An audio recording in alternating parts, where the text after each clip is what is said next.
Instagram stories, they are basically showing you what people are doing with their day. So if the first thing you do is observe what other people are doing, you're going to be judging yourself because you'll most likely be lying in bed doing nothing, and you'll see Jessica with her green smoothie having done a workout and started responding to emails. Hello everyone, welcome to this video. I'm Alessia. I'm going to give you some ideas, give you some motivation to actually focus on your health and you and your daily routine. I have not been sleeping well recently. I've been going to bed past midnight and I wake up exhausted and anxious, and I'm trying to look after myself through eating better, exercising more, going out more, and not just sitting on screens all day, but I'm neglecting one of the most important parts of being human, which is resting, sleeping. I've been going to bed, as I said, past midnight, which is really not good. I know this because I listen to a gazillion podcasts that talk about how the most important sleep that you get is before midnight. And there I am starting a Louis Theroux documentary at like 11:30. This is all stuff you've probably heard before, but you need reminding of, clearly, and I need reminding of. So some of the ways that lack of sleep has affected me is I wake up with morning anxiety, I have to drink lots more coffee, which just doesn't sit right with me. Depending on caffeine does not feel good. There are other ways to get energy and feel excited about things.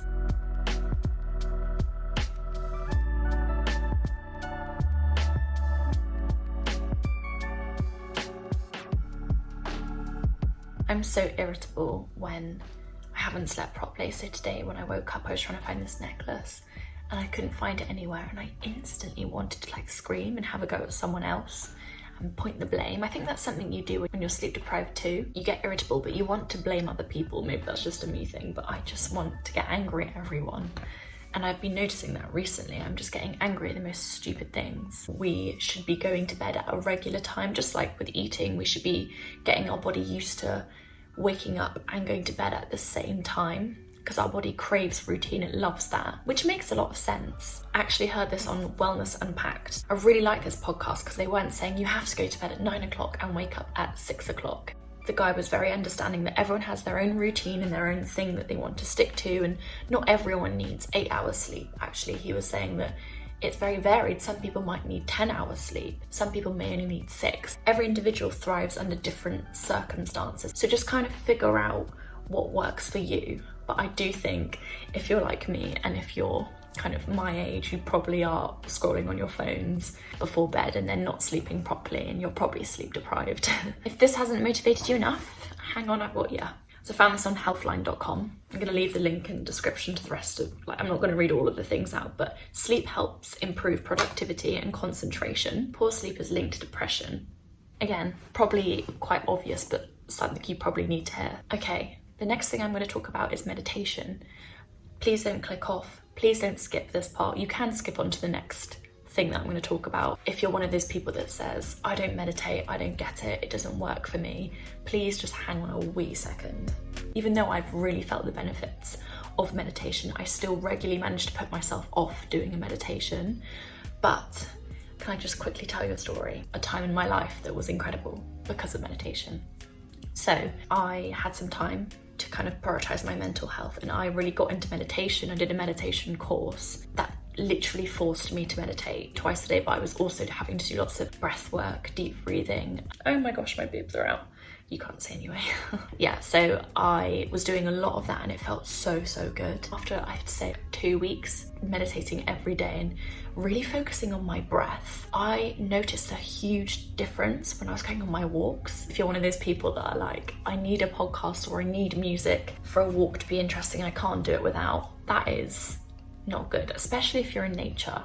There's so much to admire, and that's why meditation is amazing. So after I'd meditated, I went on this walk and I was like, do you know what? I'm gonna turn off my music. And I walked for like an hour and a half with nothing other than my senses just completely focused on the present moment. I stopped and I watched like a little bug carrying its food in the grass for like 2 minutes. And I was fascinated and I was so happy. I think that's probably one of the best moments of my life, actually. I can remember it clear as day. I just felt so happy and content, and I was stopping and like touching the bark on the trees, and I was so present. And I know for a fact it was meditation. It was deep breathing. deep breathe. Please do it right now whilst you're watching this video. Oh my gosh, it makes a huge difference. Meditation makes me slow down physically, but also mentally. I think what meditation brought to me that time when I was on the walk was gratitude. So much gratitude that I didn't need any podcast or music or any, crazy entertainment going on. I just needed to be present, and nature was enough. Again, if you don't find me convincing enough, what I have to say, I found from the founder of Headspace. As human beings, we all struggle with our minds at times, and we all need a way to cope. Meditation is a scientifically proven way. So if you don't think it's for you, at least try it for 10 days. You might be surprised. Also, he said that science suggests that it's more important to actually just show up and do it every day. It's not about the length as much, but doing it regularly. It's like building a muscle. You don't go to the gym for one day and then not go for 2 weeks. You kind of need to have the same mentality with meditation. It needs to be built up like a muscle. Be dedicated and regular. Okay, at the start of this video I was feeling quite anxious because it was such a nightmare to set up because there is so much noise going on outside, but I'm feeling much better now. I'm speaking to you for a while, so thank you. Please subscribe, by the way. Morning routines. The don'ts of a morning routine. I researched all this, by the way. This isn't just me spewing out stuff. One don't is don't have a really, really loud, aggressive alarm. I've done that and it makes you wake up and instantly feel on edge and anxious. My alarm is so nice. Do you know the film Call Me By Your Name? It's a song from that, and it really reminds me of Italy and slow, easy living and peacefulness in the countryside. Waking up without a purpose propels me into an anxious state. Having a bit of a structure to your morning that you don't have to overthink is really, really good. It helps you feel safer when you wake up in this world. Another thing, if you're an anxious person, if you wake up just before the day starts, just before work, then you don't have time, and it just contributes towards feeling anxious. So wake up early, whatever that means to you, so you can have a slow and calm start to your day. Ease yourself into the day. Don't rush. Another thing, don't hit the snooze button.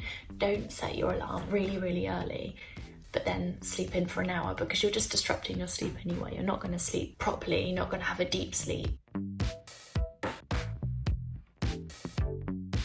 Wake up when your alarm comes on. Get out of bed, when your alarm goes off. I know this is really easy for me to say and maybe really hard for you to do, but the more you get used to waking up as soon as your alarm gets up, the more it becomes a habit and your brain just associates it with getting out of bed. If you click snooze every time, your brain will just get used to ignoring it, and the alarm won't be as significant or important to you anymore, and you'll just think, you want to take your alarm seriously, basically. My last don't, my beautiful, beautiful, beautiful subscribers, or if you're not subscribed, please subscribe now. Sorry, I keep dropping that in.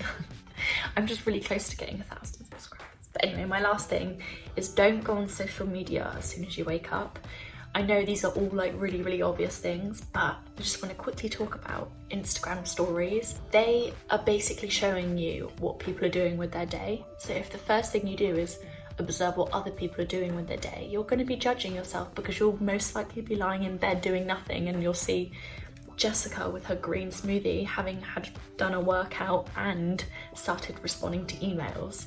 Of course you're going to judge yourself and feel inadequate, so please just don't do that. Instagram stories, I think, are the worst, and to be honest, I don't like looking at them at any time of day. Looking at other people be productive, which is what people tend to post in the morning on a weekday, will make you feel unproductive. Okay, so that's the don'ts. Now, my hair would look quite cool like this, wouldn't it?